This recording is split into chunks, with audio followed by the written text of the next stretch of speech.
Police ने मेलसी में 5 बच्चों की मां के अंधे कत्ल का सुराग लगाकर कातिल को गिरफ्तार कर लिया था। औरत को किसने और क्यों कत्ल किया, यही देखेंगे आप इस कहानी में।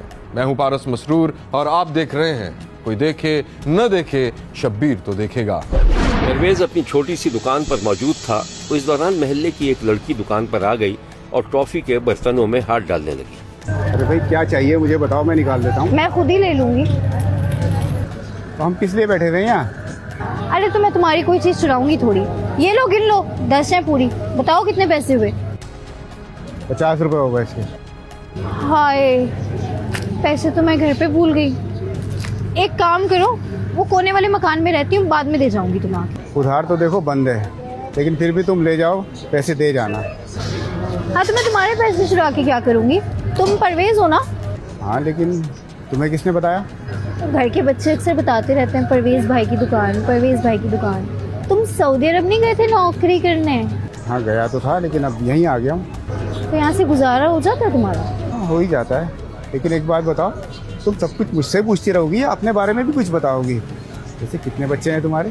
हेलो भाई, मेरे बच्चे? मैं तुम्हें बच्चों वाली लगती हूँ? तो फिर अपना नाम ही बता दो। नसरीन नाम है मेरा। बहुत अच्छा नाम है तुम्हारा। चलो एक बात सुनो, तुम्हें कुछ भी चाहिए हो ना, यहाँ से ले जाया करो। और हाँ, पैसों की फिक्र बिल्कुल मत करना, ठीक है? फिर तो मैं रोज आऊँगी। और मेरा नंबर लिख लो। तुम्हें कुछ भी चाहिए हो ना और ना आ सको तो तुम मुझे कॉल कर देना, मैं सारा सामान घर पे ही पहुँचा दिया करूँगा तुम्हें। लड़की अदाएं दिखाती हुई चली गई तो परवेज किसी सोच में पड़ गया। वो नसरीन के बारे में सोच रहा था और मुस्कुरा रहा था कि ऐसे में एक लड़का दुकान पर आ गया। परवेज ख्यालों की दुनिया से निकल आया। परवेज भाई क्या बात है, मुस्कुरा रहे हो? हाँ बस यार ऐसे ही। ये जो भी लड़की तुम्हारी दुकान से गई है ना, उससे ज़रा बच के है ना। क्यों? परवेज भाई ये बड़ी चालाक और चालबाज है। अदाएं दिखाकर उधार ले जाती है, पैसे भी नहीं देती। मेरी दुकान से भी सामान लेकर गई है, मगर जब भी पैसे मांगो लहंगा दिखा देती है।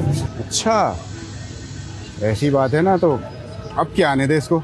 अब क्या आएगी तो मैं उधार बिल्कुल नहीं दूंगा इसको। परवेज भाई इसको मना ही नहीं कर सकते। ऐसी अदाएं दिखाएगी आप लट्टू हो जाएंगे। चल छोड़ ना, तुझे बता क्या चाहिए तुझे?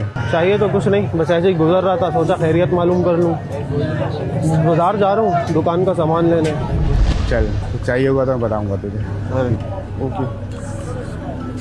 लड़का चला गया तो उसी वक्त नसरीन का फोन भी आ गया। हेलो हेलो, हेलो, कौन? नसरीन बोल रही हूँ। नसरीन? कौन नसरीन? अरे अभी थोड़ी देर पहले तो तुम्हारी दुकान पे आई थी, भूल गए क्या?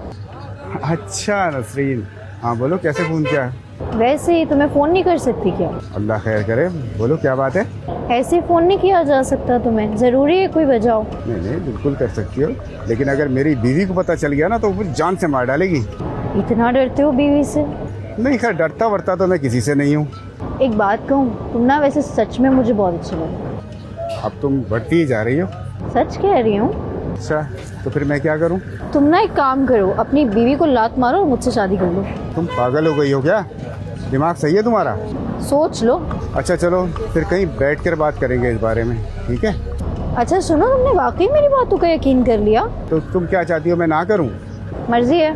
चलो ओके, अल्लाह हाफिज। ओके, खुदा हाफिज। परवेज सऊदी अरब में कई साल काम करने के बाद पाकिस्तान आ गया था और उसने दुकान खोल ली थी। नसरीन से दोस्ती हुई तो वो अपनी बीवी बच्चों को भूल गया, जिस पर बीवी से बहस तकरार रहने लगी। उसने एक दिन देखा कि परवेज दुकान बंद करके घर गया तो बीवी से कोई बात कहे बगैर एक तरफ बैठकर अपने मोबाइल फोन में मसरूफ हो गया, जिस पर उसकी बीवी चिढ़ गई।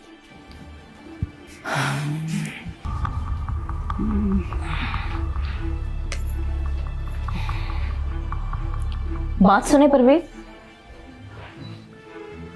आपको इस घर की और अपने बीवी बच्चों की परवाह है भी कि नहीं? क्या हुआ?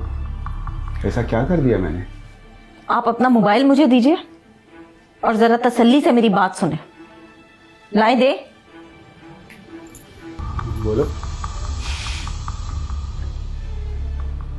सच सच बता दें, किसके साथ चक्कर चल रहा है आजकल आपका? तुम पागल तो नहीं हो गई हो? जी नहीं, मैं पागल नहीं हुई, बस आप मुझे पागल बना रहे हैं। सच सच बता दें, नसरीन कौन है? जब तुम्हें एक बार बता दिया है कि मैं नहीं जानता, फिर ये क्यों बकवास किए जा रही हो तुम? अच्छा, मैं बकवास कर रही हूँ? आप वाकई में नहीं जानते कि कौन है नसरीन? मैंने कह दिया ना, मुझे नहीं पता। ठीक है, वक्त आने पे मैं आपको बताऊंगी कि कौन है नसरीन, बहुत जल्द। एक तो सारा दिन के थके हारे घर आओ और घर आकर मैं तुम्हारी बकवास सुनूं। ठीक है, बैठी रहो घर के अंदर और यूं ही कुटती रहो। नहीं खाना मुझे खाना वाना, मैं होटल में खा लूंगा जाके खाना। हाँ तो मत आना घर, वहीं रहना। जिंदगी अजाब करके रखी हुई है मेरी। परवेज गुस्से में घर से बाहर निकल गया। परवेज की बीवी को पता चल गया था कि उसका शौहर मोहल्ले में नसरीन नामी लड़की के चक्कर में था। फिर उसने एक दिन दुकान पर नसरीन को पकड़ लिया। नसरीन दुकान पर परवेज से हंस हंस कर बातें कर रही थी और परवेज की बीवी खामोशी से नसरीन के पीछे खड़ी सारा माजरा देख रही थी। परवेज के चेहरे का रंग उड़ता जा रहा था। हाँ, क्या चाहिए भाई तुम्हें? बच्चे को भिजवा देती। परवेज तुम ना एक काम करो, हाँ। सामान घर पे भिजवा दो। ठीक है, हाँ मैं भिजवा दूंगा। उसी लम्हे नसरीन ने मुड़कर देखा, लेकिन मामले को न समझ सकी और अटखेलियां करती हुई वहां से चली गई। कौन थी ये? मुझे क्या पता कौन? क्या मतलब मुझे क्या पता? नाम तो तुम्हारा ऐसे ले रही थी जैसे बड़ी सगी है तुम्हारी। ये दुकान है, सारा दिन तरह तरह के ग्राहक आते हैं। अब मैं क्या हर किसी से उनका नाम पता पूछता रहूंगा? ये तरह तरह की तो नहीं लग रही थी। नाम किस तरह ले रही थी तुम्हारा? बड़ी करीबी लग रही थी कोई। भाई देखो, ये दुकान है, यहाँ तमाशा मत बनाओ। मैं रात को घर आऊंगा, वहाँ बैठकर बात करेंगे। तमाशा नहीं बना दी परवेज में। और आओ रात को तुम घर पे, आज तो फैसला हो ही जाए। हाँ देखा जाएगा, जाओ घर देखिए। परवेज की बीवी चली गई तो परवेज ने परेशान होकर नसरीन को फोन कर दिया। Hello hello. यार, नसरीन एक झमेला हो गया है। वो जो औरत तुम्हारे पीछे खड़ी थी ना, वो मेरी बीवी थी। उसने एक हंगामा खड़ा कर दिया है। हाँ तो छोड़ दो उसको। कौन सा हूर परी है तुम्हारी बीवी? यार नहीं छोड़ सकता उसको मैं। क्यों? और अगर तुम छोड़ नहीं सकते तो मैं तुमसे शादी नहीं कर सकती। यार फालतू बकवास मत करो। तुम एक बार शादी हो जाने दो, उसके बाद सब ठीक हो जाएगा। नहीं बाबू नहीं, पहले उसको तलाक दोगे फिर ही मुझसे शादी करोगे। अच्छा चलो ठीक है, कहीं बैठ के फिर उसके बाद हम बात करेंगे। तुम गुस्सा मत करो, ठीक है? ओके, खुदा हाफिज। अच्छा ठीक है, अल्लाह हाफिज। परवेज पर नसरीन के इश्क का भूत सवार हो गया था और अपनी बीवी से बेजार हो चुका था।